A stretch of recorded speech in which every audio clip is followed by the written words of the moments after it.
London, summer 1858. The city simmered under an unrelenting sun, its narrow streets and grand boulevards alike baking in the heat. But it wasn't just the temperature that made this summer infamous. The city was paralyzed, not by war, but by its own filth. Businesses shuttered, carriages avoided the worst streets, and even the most bustling markets fell eerily silent. The Thames, once a symbol of life and commerce, had become a bubbling, toxic sewer. Its waters, choked with human and industrial waste, festered in the summer heat, sending up clouds of noxious vapor. The Great Stink, as it was called, overwhelmed every street and home, sparing no one. Curtains were soaked in vinegar, and windows were sealed tight, but nothing kept the stench at bay. People clutched perfumed handkerchiefs, desperate for relief, but nothing masked the stench. Perfume sellers did brisk business, but their wares were no match for the overwhelming odor. The city's population had exploded, but its medieval infrastructure was hopelessly outmatched. London's ancient sewers, never designed for so many, overflowed daily. Waste overflowed into streets and water, turning the river into a black, oozing threat. The banks of the Thames were lined with thick, foul sludge, a visible reminder of the crisis. The crisis was a wake-up call. London's prosperity had bred disaster. The divide between rich and poor was stark, but the stench respected no boundaries, uniting the city in misery. The air and water, once sources of life, now threatened everyone. Even the simple act of drawing water or taking a breath became a risk. The Great Stink forced Londoners to confront a terrifying question. Could the city survive if its river became poison? The fate of millions seemed to hang in the balance. The answer would demand vision, engineering, and a willingness to change. It would take bold minds and new technology to rescue London from its own waste. The Summer of Stench would mark a turning point in London's history, a moment when the city, choking on its own success, was forced to reinvent itself for the sake of survival. 19th century London was the world's largest, richest city, but it was drowning in its own waste. Ancient cesspits and primitive sewers, built for a medieval town, couldn't handle millions of new residents. Overflowing cesspits, contaminated wells, sewers backed up into homes and streets. The poor suffered most, living amid filth and disease. City leaders debated endlessly, but did little. The miasma theory, blaming disease on bad smells, led to a disastrous decision: flush all waste into the Thames. The hope was that the river would carry the problem away. Instead, it became the city's main sewer. London's success had created a crisis it could no longer ignore. The flush toilet, a symbol of modern comfort and technological progress, revolutionized daily life in the 19th century. No longer did people have to rely on chamber pots or outdoor privies. Instead, they could enjoy the convenience of indoor plumbing, a true marvel of its time.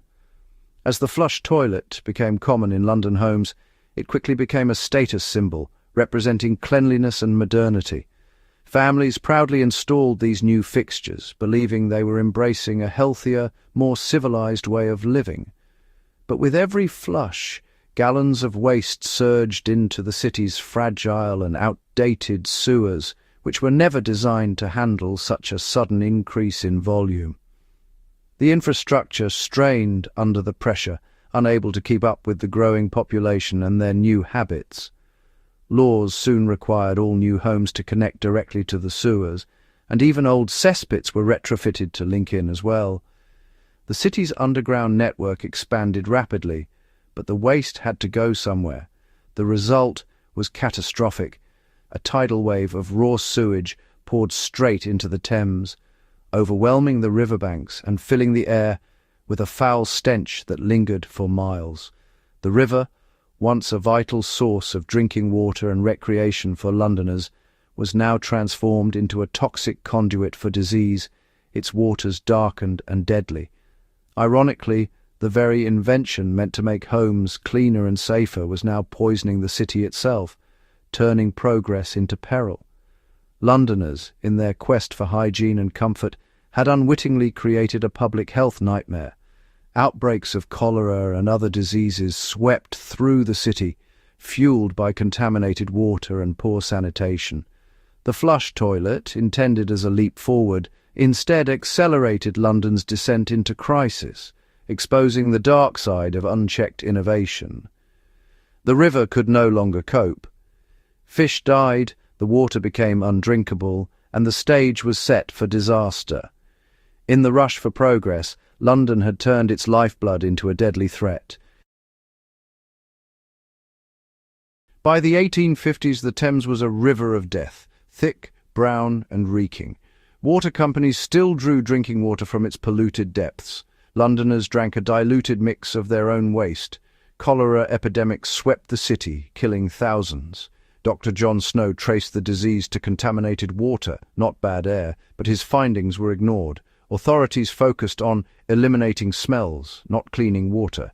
The river remained a source of deadly disease. The great stink would soon force everyone to face the truth. London's lifeblood had become its greatest threat. The summer of 1858 brought relentless heat, turning the Thames into a cauldron of decay. The stench became unbearable, blanketing the city in a suffocating cloud. People stuffed windows with rags and soaked curtains in disinfectant, but nothing worked. The river's filth thickened, tides simply sloshed sewage back and forth. Commerce suffered, river traffic halted, and daily life ground to a halt. The great stink was no longer just a nuisance, it was a city-wide emergency. For the first time, the crisis touched rich and poor alike. The smell invaded every district, even the halls of power. The invisible threat of pollution became impossible to ignore. The city was at a breaking point. The stench demanded action. The Houses of Parliament, perched on the Thames, became ground zero for the great stink. Lawmakers found themselves overwhelmed by the foul air. Debates were interrupted, and some considered abandoning Westminster. Desperate measures, soaking curtains in chemicals, failed. The crisis finally reached those with the power to act. Years of inaction ended as the stench forced Parliament's hand. Prime Minister Disraeli, under public and press pressure, pushed through emergency legislation in just 18 days. The Metropolitan Board of Works was granted unprecedented funds to build a new sewer system. The great stink had succeeded where cholera and debate had failed. The time for talk was over. London would be rebuilt from the underground up. The city's future now depended on engineering. The monumental task of saving London from disaster fell to Joseph Bazalgette, the brilliant chief engineer of the Metropolitan Board of Works. In the mid-19th century, London was facing a crisis of unimaginable scale. Its river, the Thames, had become a toxic, disease-ridden hazard, threatening the health and future of the city. Bazalgette's revolutionary plan was to intercept the city's sewage before it could pollute the Thames, using a network of massive underground sewers running parallel to the river. This was a feat never before attempted on such a scale. These interceptor sewers would collect waste from across the city and carry it east, far beyond the crowded heart of London, to be released only on the ebb tide, minimizing the impact on the population and the environment. The project was staggering in its scale and ambition. It required millions of specially made bricks, miles upon miles of tunnels, and engineering expertise that pushed the boundaries of what was thought possible at the time. Bazalgette was relentless in his pursuit of quality, insisting on the highest standards for every aspect of construction. He designed the system to serve a city twice its current size, anticipating London's explosive growth. His innovative egg-shaped tunnels were not only incredibly strong, but also self-cleaning, reducing blockages and maintenance for generations to come. Thanks to Bazalgette's extraordinary foresight, the system he built over 150 years ago still serves London today, a testament to his vision and skill. The construction was dangerous and complex, with workers toiling deep beneath the city streets. But Bazalgette personally oversaw every detail, ensuring nothing was left to chance. His vision extended far beyond solving an immediate crisis. He was determined to future-proof London, creating infrastructure that would support the city's growth and prosperity for centuries. Today, Bazalgette's work stands as the backbone of modern London, a silent guardian beneath the streets, protecting the city and its people every single day.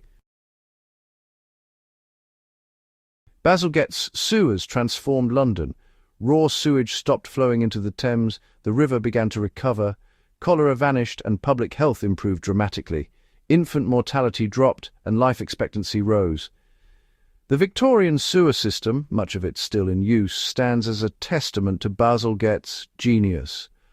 Ornate pumping stations remain as monuments to Victorian ambition. The Great Stink taught London the cost of ignoring environmental warnings. Bazalgette's legacy is a hidden marvel, vital to the city's survival.